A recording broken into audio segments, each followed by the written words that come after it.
What's up, you guys? Welcome back to my channel. So today I'm gonna be doing some crochet boho braids. Crochet boho braids. Crochet method. So I'm starting off. I've already shampooed her. She's already been blow dried. So I'm gonna talk about these crochet braids, but I'm also gonna talk about natural hair and some protective styles.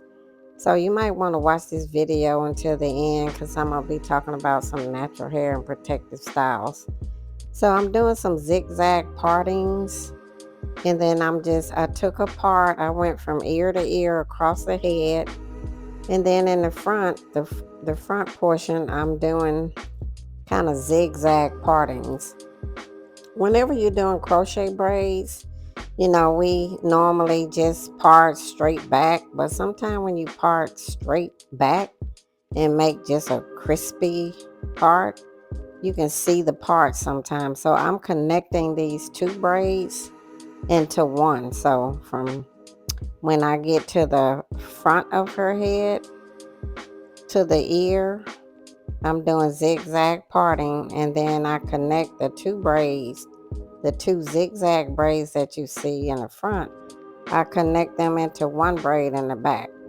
So what the zigzag parts do, it makes it a little bit less of a challenge to see the parts. Because sometimes whenever you're doing crochet braids, normally we just part straight back, just a straight back part all the way from the front of the head to the nape of the neck. But when the part is very straight like that, sometimes you can see um, the partings, or you can see the scalp. You're trying to cover up that. So whenever you do that zigzag, then that makes it more of a challenge to see the scalp. So with that in mind, when you do it this zigzag way like what I'm doing, then you don't have to put as much hair because you're not really worrying about or concerned about the part showing, the scalp showing. So, and then my client right here, this beautiful client who's been a client forever, thank you, girl, thank you. She doesn't like a lot of hair. She don't like a lot of braids. She don't like a lot of crochet braids. So that's another reason why I'm doing this kind of parting, because when you do this kind of braid pattern, you don't have to put as much hair, because anytime you take two braids and then you connect them into one in the back, there's less cornrows for you to have to latch hook some hair on. So that means that you're going to have less hair, because some people, when they get crochet braids, they don't want a whole lot of hair in their head. Now, I don't want to skip over anything because I want to try to give as much information as I can. But when it comes to crochet braids, sometimes people want crochet braids and their hair is just not thick enough. Their hair is not dense enough. Dense meaning thick and full. Like some people just have soft hair, finer textured hair. So the whole thing about the crochet braids, you got to cover up the person's hair. Even if someone's hair, maybe they have some hair loss, or maybe the hair is just too thin, it's going to be a challenge to cover up those cornrows in their own head. Because when the hair is not dense, meaning thick, and when the client's hair is not thick and they may have hair loss or such things like that, it's going to be a challenge. It's going to be harder to try to cover up the cornrows underneath, because if the hair is thin or real fine, or if there's some hair loss present, then when you're trying to latch hook that hair and crochet that hair in, it's not gonna really want to cover up like the cornrows. When you cornrow someone's hair and their hair is not thick, it's thin, then their cornrows are gonna be so far apart. They're gonna be really far apart. So when somebody's hair is really thin, or they have hair loss or hair thinning, the crochet braid method may be a challenge because it just depends if you're going to be able to cover up those cornrows underneath. You can put a ton of hair, but sometimes if their own hair is real fine or too thin, you just not, it's going to be a challenge. You're not going to be. So sometimes people hit me up in their hair. Whenever some client, a new client, text me, call me, whatever, I'm always going to request pictures of your hair. It's nothing personal. It's almost like my way of doing like a mini consultation. Because if someone is a new client, I don't know anything about their hair. I don't know if they have hair loss. I don't know if their hair is thin. I don't know if their hair is broken. I don't know. And then to be in all honesty, to be honest, a lot of times clients, if they have hair loss, or what I have found over the years is sometimes when clients have hair loss, they won't tell you. And so you really don't discover that they have hair loss until they come in and they sit down in your chair and you're wondering why didn't they tell you about the hair loss. So I make sure that I ask for pictures because I don't like surprises. I'm very type A. I like to be prepared. So, because if someone doesn't tell me about hair loss and they're a new client and they come in and then I see that they have hair loss, I may need more hair. I may need, I may need something that I'm not even prepared for. I may not even have it on hand because I didn't know that they had hair loss. They didn't even tell me that they had hair loss. So, I appreciate when people give me full disclosure because that show me they have integrity, that they're gonna trust. Because believe me, when I finish their hair, they're gonna want to walk out with their hair looking really, really nice. So when people give me full disclosure and they're very transparent, I truly appreciate that, especially new clients, because I have no idea what's going on if they don't tell me. I have no idea. And so my thing is with my business, I like people to walk out the door and feel happy about their hair, feel confident about their hair, like, the outcome and the finished look. And there's no way for me to do that if someone's a new client and they're not telling me that, oh, Mrs. Williams, I have this whole big spot in the top of my head that's, no hair. So I like full disclosure. So I will try to be proactive and I will ask for pictures. But if someone sends me a picture and they're covering up the hair loss, or I can't see the hair loss in the picture and they know they have it, and they know that I'm asking for pictures because I'm trying to see what's going on with the hair. So you know what I'm saying? That type thing. I just love when clients are very transparent with me, when they're honest with me, and when they give me that great opportunity to serve them by telling me up front what's going on with their hair. Again, I'm mainly talking about new clients. Because if you already been to me before, I already know what's going on with your hair. So but anyway, again, back onto these crochet braids. So I'm finishing cornrowing, and I know you can't see the other side, but all I'm doing is what you see on that right side of her head. I did the same thing on the left side of her head. I made the zigzag partings, and then in the back I connected. That way, I wouldn't have to add so much hair. Again, she doesn't like a whole lot of hair on her head. But sometimes people, they want to be able to pull their hair up. They want to be able to bun their hair up. They want to be able to put it in a ponytail on the nape of their neck when they get braids and stuff. And to be honest, if you put too many braids in, they're not going to be able to do that. So I try to give, the outcome that the client requests. And so that's why you see me doing these zigzag partings, because she didn't ask me to do the zigzag. But I know with the zigzag, I could put less hair.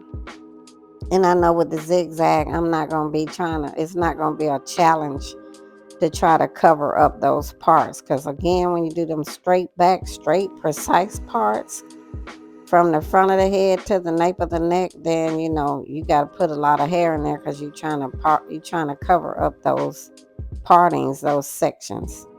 So anyway, I'm continuing on. Now this look that I'm giving her, she never had before. She never had the crochet boho look. And sometimes we as women, we can get in our head and be thinking, okay, is that going to look good on me? But sometimes you just have to trust your stylist, because trust me, uh, I don't know with other stylists, but for me, I'm not going to give someone something and give them a look that I know is not going to look right on them, because at the same time, while you want your hair to look good, I want you to walk out with your hair looking good too, because this is an image that I have to uphold too. This is a business reputation that I'm trying to uphold as well, and how I have to keep uphold. I have to uphold out here in the business community as well. So I'm not gonna be trying to give you anything that's gonna look crazy on you.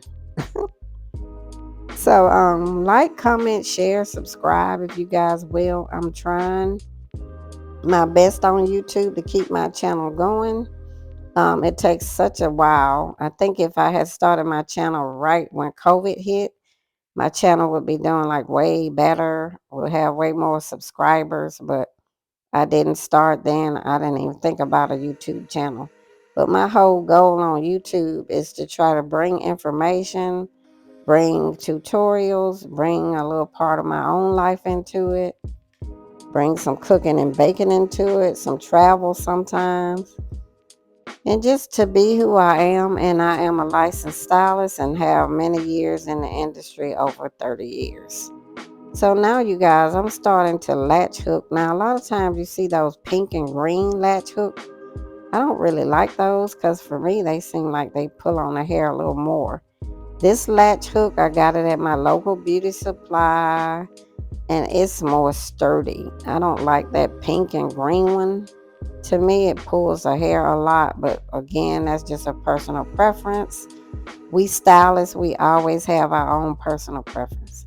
To me, this one is way more sturdy, it's more heavy duty, and they sell it in a local beauty supply.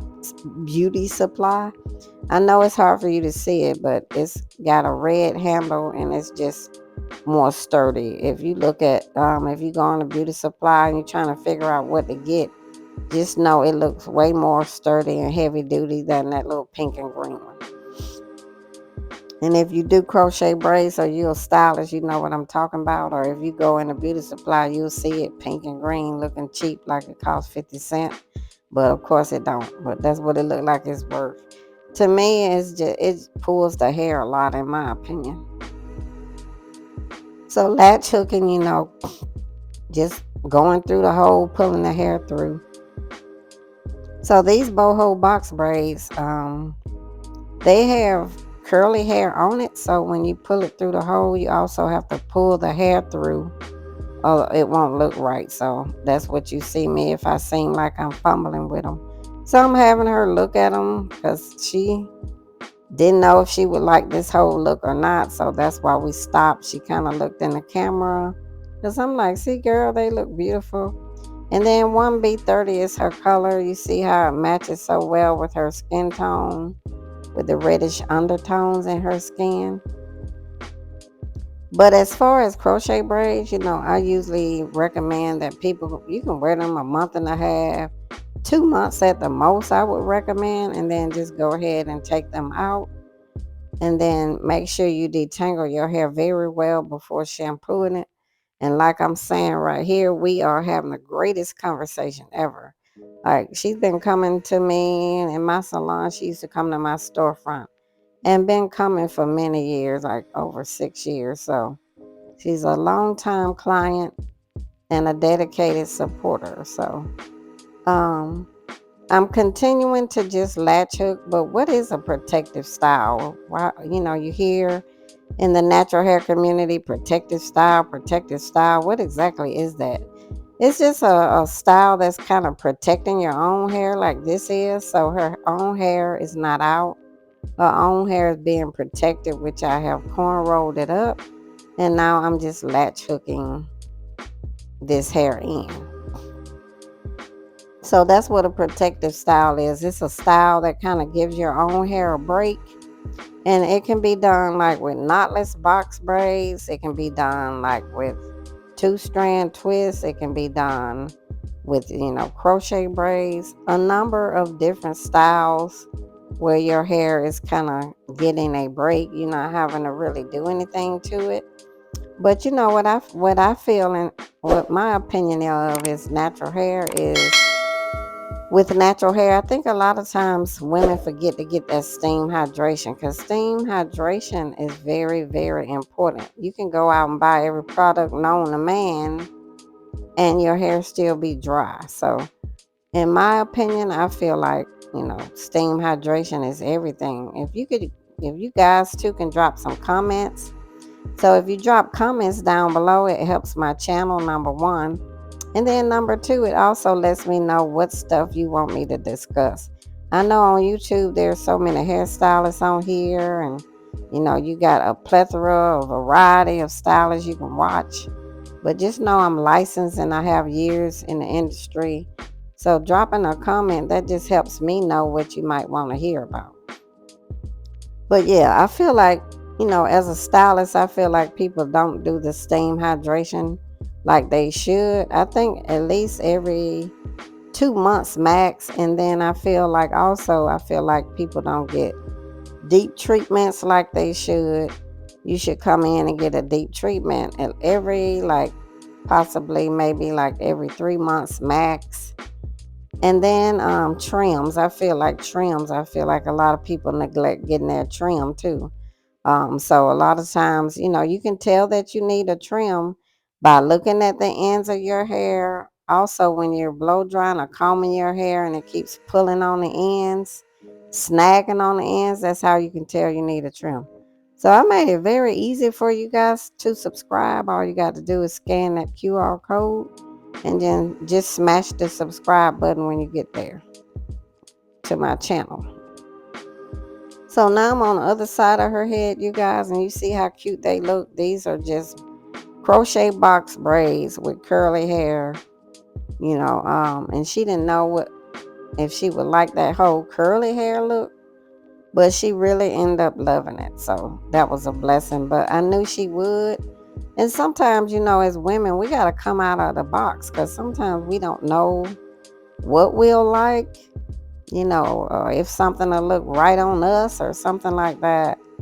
If you've been going to a stylist for a while, or if you're my client and you're not sure, just ask me. I'll definitely be honest with you and I'll be transparent with you. And so the oval, they teach us in cosmetology school that the oval shape, if your face is shaped in an oval, like hers is, pretty much, you can wear any look, kind of any look. My face is kind of oval shaped too.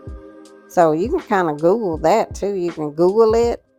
Like if you have the square shaped face, Google what hairstyles would look good on a square shaped face.